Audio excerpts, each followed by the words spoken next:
Hey there, guess what? Your child is going to have sex. It's true, isn't it? Kitty, kitty, kitty, kitty. Regardless of how much effort you invest in trying to prevent it, it's gonna happen. So, the sooner you deal with this reality, the better, for your children's sake. Because as far as abstinence-only programs, not only they are ineffective, but they are detrimental to your child's health and education. To prove this point, let's take a look over the 2009 study done by the CDC, the Centers for Disease Control, in regards to abstinence-only programs implemented in the United States during the Bush administration. The pregnancy rate among teenage girls has increased. The number of teenage girls with syphilis increased by nearly half. The number of teenage boys with AIDS almost doubled. Also, the number of gonorrhea cases increased amongst teenagers, as well as other STDs. And all of this because abstinence-only programs deprive the teenagers of the so much needed in nowadays sexual education. So why waste millions and millions of dollars every year on something that is obviously damaging to your kids, just because of your religiously paranoid idea that sex is evil? The statistics show that Christians are having just as much outside marriage sex as non-Christians.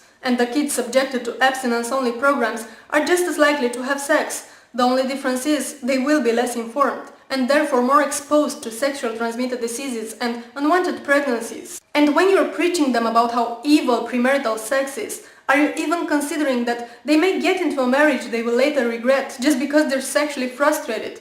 Do you really want that for your kids?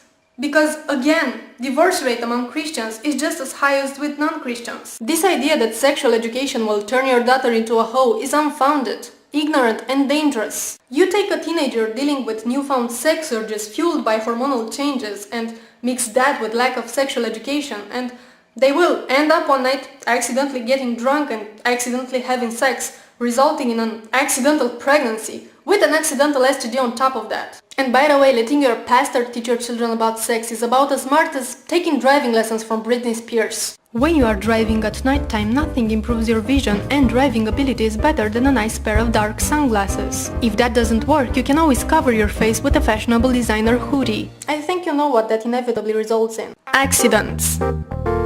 And also really bad rap songs about how evil it is to hug people. In case you don't know what I'm talking about, the Young Turks channel found this group of Christian rap singers who made a song about how you shouldn't hug people from the front, because if you do, you'll get a boner, and that's a sin. Oh, how I wish I was kidding. Oh,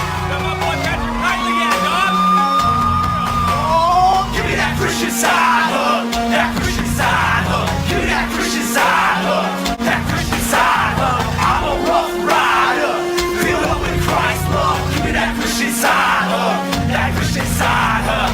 Yes, they are rough riders, really rough riders. Notice the police sirens in the background? That's how rough they are. As we all know, the police is always going after them Christians wanting side hugs. Don't stop and listen, no front hugs and no kissing. I ain't that scared to call your mama, you'll be rolling home in a coma. Oh yeah, apparently in the eyes of the Lord, putting people in a coma is always preferable to hugging them from the front.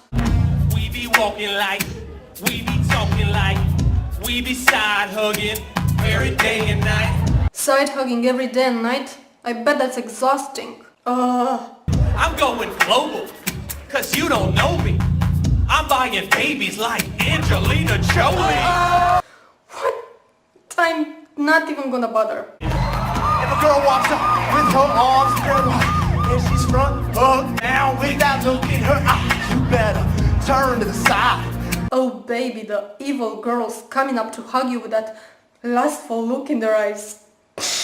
Back. Jesus never hugged nobody like that. He didn't need to, he had hot-ass chicks kissing his bare feet and such. I love you, that Christian side hug, that Christian side hug.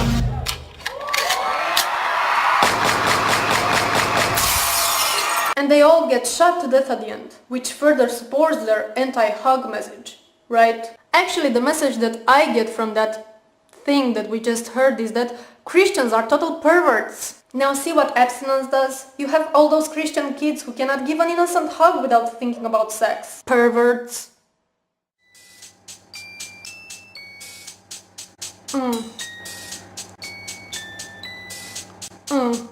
You're a Christian perv, yo.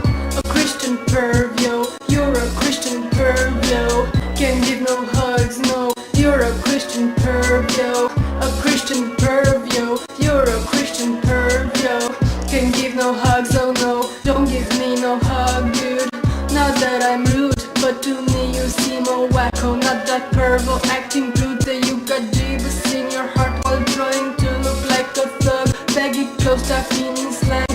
Newsflash to you, boy, you're white.